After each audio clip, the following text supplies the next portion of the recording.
વરસાદને કારણે આજે રામટીલા નદીમાં ભરપૂર ભયંકર પૂર આવેલું છે. એને હિસાબે પાણી અતિ આવતા આ કણકોટ રાભડાનો રસ્તો જે આ વખતે તો ધોવાયેલો હતો, દિવાલ હતી પડી ગઈ હતી, આજે પણ ફરી વખત પાણી વધારે આવતા આ રસ્તો હાવ ધોવાઈ ગયેલો છે, જેની કોઈ સેફટી નથી. આજે લોકો હાલી શકે એવી કોઈ પરિસ્થિતિ છે નહીં.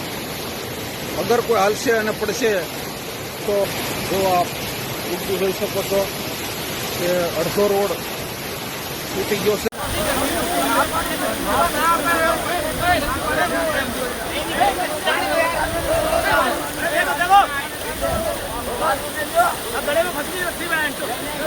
ગરમ ફસી ગયે ગરમ.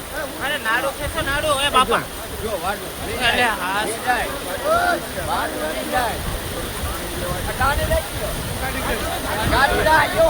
ગાડી જાય કે નામે પકડી લે તો ગાડી જાય કે ના પકડી લો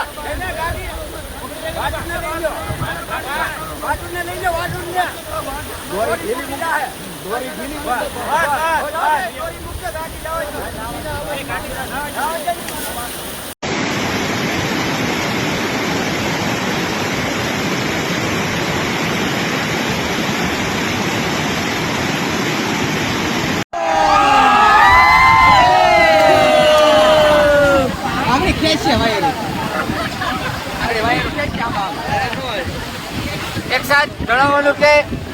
નમસ્કાર, આપ જોઈ રહ્યા છે એબલ 24 ન્યૂઝ વડનગર. ભાવનગર શહેર તેમજ જિલ્લામાં હવામાન વિભાગ દ્વારા આપવામાં આવેલી વરસાદની આગાહીના પગલે ગત રોજ સવારથી વાતાવરણમાં અચાનક પલટો જોવા મળ્યો હતો. સવારથી જ શહેર તેમજ જિલ્લામાં વાદળછાયું વાતાવરણ અને ઠંડો પવન ફૂંકાઈ રહ્યો હતો. સાથે ગત રાત્રિના 8થી સવાર 8 સુધીમાં શહેર તેમજ જિલ્લાના ધોધમાર વરસાદ વરસ્યો હતો.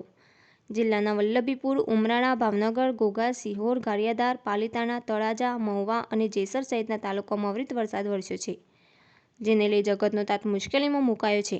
કારણ કે અવિરત વરસાદ વરસતા કપાસ, મગફળી, ઘાસચારો સહિતના પાકોને નુકસાન થયું હોવાનું ખેડૂતો જણાવી રહ્યા છે.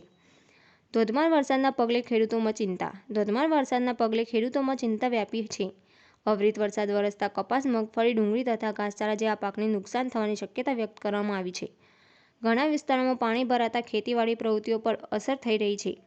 હવામાન વિભાગ તરફથી હજુ પણ હળવાથી મધ્યમ વરસાદની આગાહી કરવામાં આવી છે, જેને લઈ ખેડૂતોમાં ચિંતા વધુ વધી રહી છે. સિહોર પંથકમાં માવઠાના મારથી ખેડૂતોના હાલ બેહાલ, સરકાર પાસે સહાયની માંગ. તંત્રની આગાહીના પગલે રાજ્યના મોટા ભાગના વિસ્તારોમાં કમોસમી વરસાદ ચાલુ છે, ત્યારે ભાવનગર જિલ્લાના સિહોર તાલુકાના તમામ વિસ્તારોમાં ભારે વરસાદ વરસી રહ્યો છે. હાલ ખેડૂતોને લણણીનો સમય હોય ખેતરોમાં સિંગ, કપાસ, સોયાબીન જેવા પાકોને વરસાદના કારણે ખૂબ જ મોટા પ્રમાણમાં નુકસાન થયું છે અને ખેડૂતોના મોઢે આવેલો કોળિયો કુદરતના કોપથી છીનવાઈ ગયો છે. ત્યારે આ પંથકમાં ખેડૂતોને ખરેખર રોવાનો વારો આવ્યો છે.